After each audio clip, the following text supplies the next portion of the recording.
भक्तों की कामना पूर्ण करने वाले त्रिभुवन के स्वामी ब्रह्मा, विष्णु और महेश ही रंती देव की परीक्षा के लिए इन रूपों में आए थे। राजा का धैर्य देखकर वे प्रकट हो गए। राजा ने उनको प्रणाम किया, उनका पूजन किया। बहुत कहने पर भी रंती देव ने कोई वरदान नहीं मांगा। जैसे जगने पर स्वप्न लीन हो जाता है, वैसे ही भगवान वासुदेव में चित्त को तन्मय कर देने से राजा रंती देव के सामने से त्रिगुणमयी माया लीन हो गई। रंती देव के प्रभाव से उनके परिवार के सब लोग भी नारायण परायण होकर योगियों की परम गति को प्राप्त हुए। भक्तमाल के टीकाकार श्री प्रियदास जी महाराज रंती देव की उपर्युक्त कथा का अपने निम्न कवित्व में इस प्रकार वर्णन करते हैं। अहो रंती देव नृप संत दुष्यंत वंश अति प्रशंस स्वकाश वृत्ति लई है।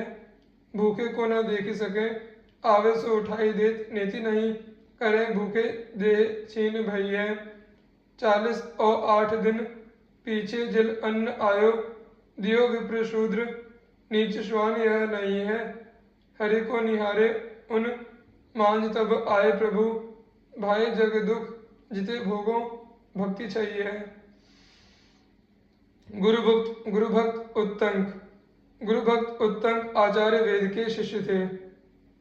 एक बार राजा जन्म में जय और पौष्य ने आचार्य वेद को पुरोहित के रूप में वर्ण किया।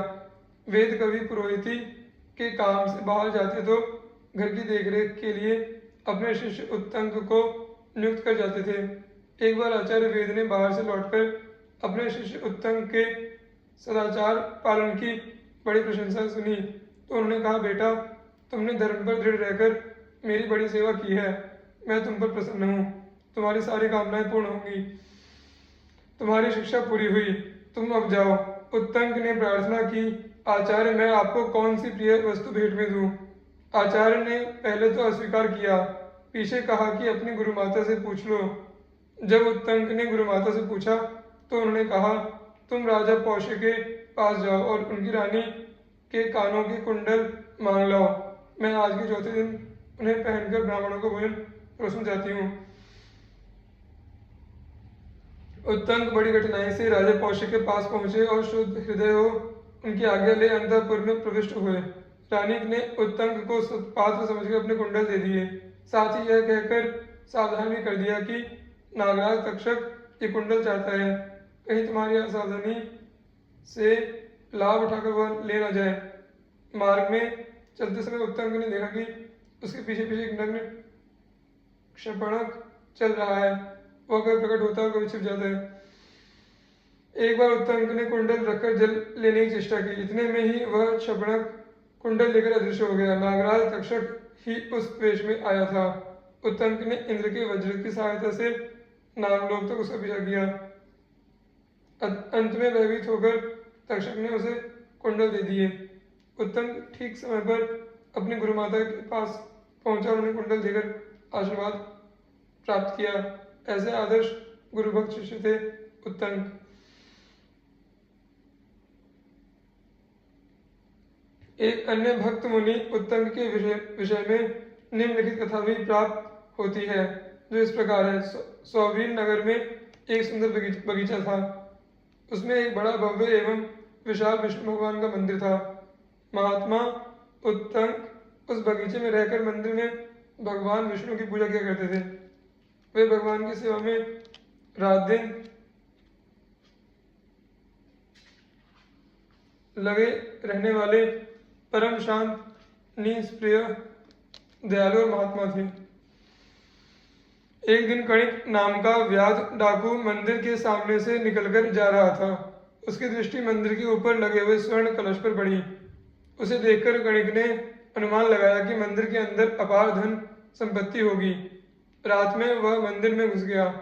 महात्मा उत्तंक उस समय भगवान के ध्यान में निमग्न होकर उनका भजन कर रहे थे। डाकू ने देखा कि जागते हुए व्यक्ति के सामने धन ले जाना बड़ा मुश्किल है, अतः उसने एक हाथ से उनकी चोटी पकड़ी और दूसरे हाथ में तलवार लेकर उनका मस्तक काटने को तैयार हो गया। तब बड़े मीठे शब्दों में उत्तंक ने डाकू से कहा, भद्र, मैंने तुम्हारा क्या अपराध किया है जो तुम मुझको मारने को उद्यत हो? मुनि उत्तंक की अमृतमयी वाणी का प्रभाव डाकू पर ऐसा पड़ा कि उसका हृदय बिल्कुल पलट गया। पहले किए पापों का पश्चाताप करके वह क्षमा मांगते हुए रोने लगा। जब वह इस पश्चाताप की जलन को न सह सका तो उसने अपने प्राणों को त्याग दिया। तब मुनि ने भगवान का चरणामृत उसके मृत शरीर पर डाला। उस दिव्य भगवत चरणामृत के स्पर्श से डाकू का उद्धार हो गया। मुनि पुनः भगवान की भक्ति में तल्लीन रहने लगे। समय आने पर वे भी दिव्य रूप धारण कर भगवत धाम में चले गए। श्री भूरी श्रवाजी। कुरुकुल की कीर्ति को बढ़ाने वाले श्री भूरी श्रवाजी महाराज शांतनु के ज्येष्ठ भ्राता बहाली के पौत्र और सोमदत्त के पुत्र थे। नरश्रेष्ठ सोमदत्त की दीर्घकालीन आराधना से प्रसन्न होकर भगवान शंकर ने उन्हें पुत्र प्राप्ति का वरदान दिया था, जिसके प्रभाव से इन्हें महान तेजस्वी महारथी और यज्ञों में प्रचुर दक्षिणा देने वाले भूरिश्रवा सदृश पुत्र की प्राप्ति हुई थी। भूरिश्रवा ने अनेक महान यज्ञ किए थे और उनमें हजारों स्वर्ण मुद्राओं की दक्षिणा दी थी। यद्यपि भूरिश्रवा भीष्म, द्रोण, कृपाचार्य और शल्य की भांति कौरव पक्ष से युद्ध कर रहे थे, परंतु ये इस विनाशकारी युद्ध के पक्ष में नहीं थे। इन्होंने पांडवों के बल पराक्रम का वर्णन कर दुर्योधन को संधि करने की सलाह दी थी। शत्रु पक्षी होते हुए भी अर्जुन और श्री कृष्ण ने इनके भगवत भाव की बड़ी प्रशंसा की। परब्रह्म परमात्मा का चिंतन करते हुए इनकी मृत्यु हुई थी। भगवान श्री कृष्ण ने इनकी मृत्यु का सम्मान करते हुए इन्हें इस प्रकार वर दिया। ये लोका मम विमलाः सकृत विभाता ब्रह्मादय सुरवृष भैरपीष्यमाणः तान क्षिप्रम व्रज सतताग्निहोत्र याजिन मत्तुल्यो भव गरुडोत्तमांगया ज्ञानः।